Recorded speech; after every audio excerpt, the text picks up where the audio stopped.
this is James Held for IFL TV in association with Macklin's Gym Marbella.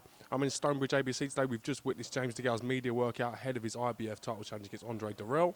With me, I've got Ambrose Mendy. What's happening, Ambrose? Hey, how you doing? I'm all right. Speak to you. Pleasure to speak to you. I mean, we've been trying to get hold of each other for a little while. You more trying to get hold of us than us trying to get hold of you. Can you talk to me a little bit about that? Yeah, I think, well, first of all, you know, you're purveyors of boxing. You know, whatever way we look at things, whatever you guys got to say or ask, we all want to be there and thereabouts. So, of course, I did want to speak, but there is one particular issue that I wanted to address or redress. May I ask you what that issue is, Ambrose? Yeah, the issue came because as we were leaving the arena at the last match from Bill, I walked past the car and it later became apparent that Coogan was speaking to Carl Froch, who referred to me as a plonker.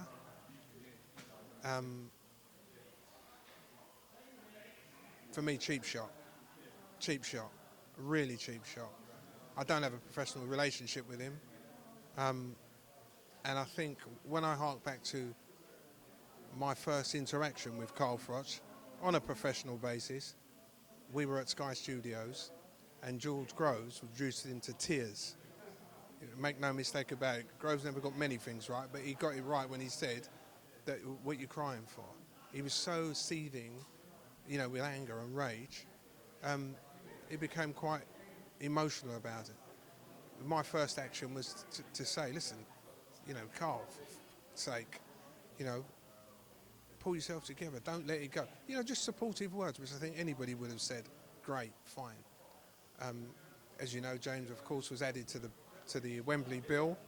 We were the first, look at the footage, we were the first up to the ring, you know, like to congratulate him. He was his words then were to James, I've got a voluntary before I fight you. That's not what we subscribe to at all. We were expecting a fight for James against Carl Froch as soon as possible. Instead, he messed us around for 5 months, 6 months, 7, 8, 9, 10 months, 11 months. James literally had to sit there. All we've heard is Carl Froch belittling him. You know, he's not worthy. You know, just in a real demeaning way. And anybody who knows anything about boxing knows that if Carl Froch got in the ring with James DeGale tomorrow, it would be as one-sided as that Floyd Mayweather and Pacquiao fight was. He would absolutely be humiliated. Is that my personal opinion? I think it's one that I seem to share an awful lot. And if we're speaking about the boxing context, that's fine. But there's a couple of things that I want to get straight.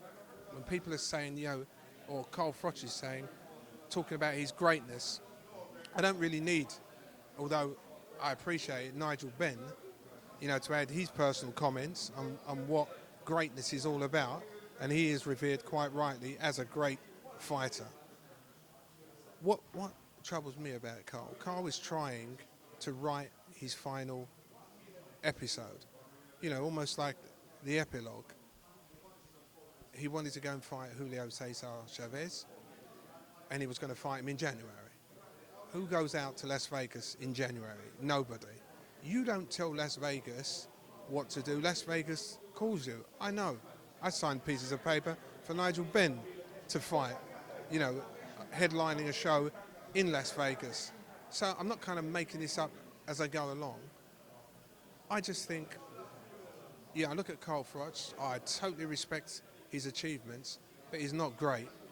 He is not great.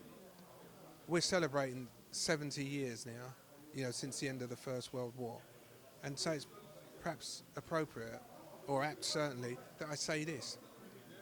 In the First World War, so many people were killed, shot, because, you know, they'd lost their minds, you know, in the face of battle, or they just plainly refused to fight. The end result was the same. They were all shot. They were called cowards. They'd been ordered to fight, and they refused. The IBF ordered Carl Froch to fight James DeGale. He refused. The IBF ordered Carl Froch to fight George Groves. He refused. The IBF before that ordered him to fight George Groves. He refused. the IBF ordered that he should fight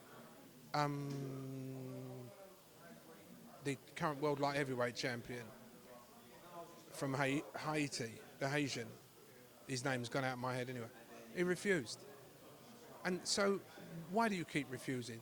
James DeGale's behind me. Let me promise you something. He'll never refuse to fight anybody. If he's mandated to fight somebody, he will fight them. And I think that's the true test.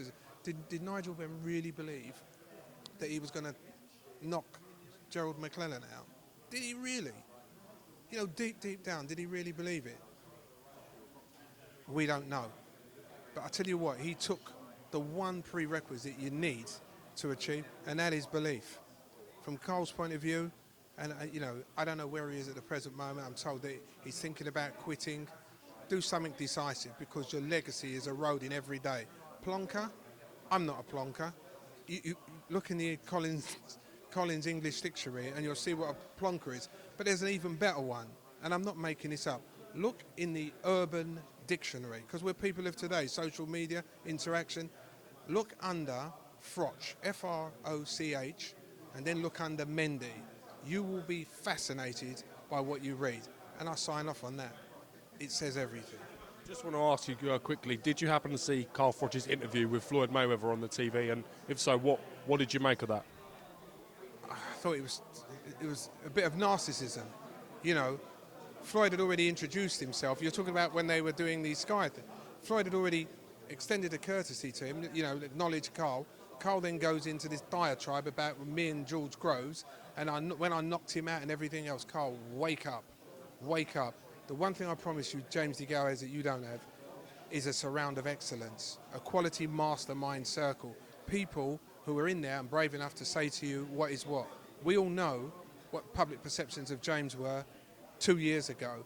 I think it's fair to say he has now turned those around, and it's a wheel that's continuing to turn.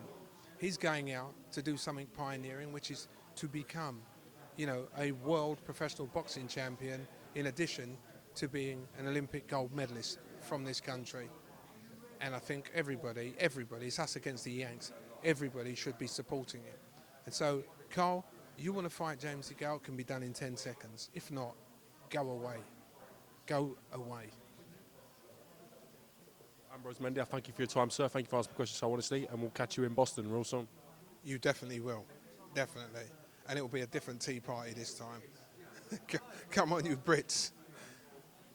Thanks a million.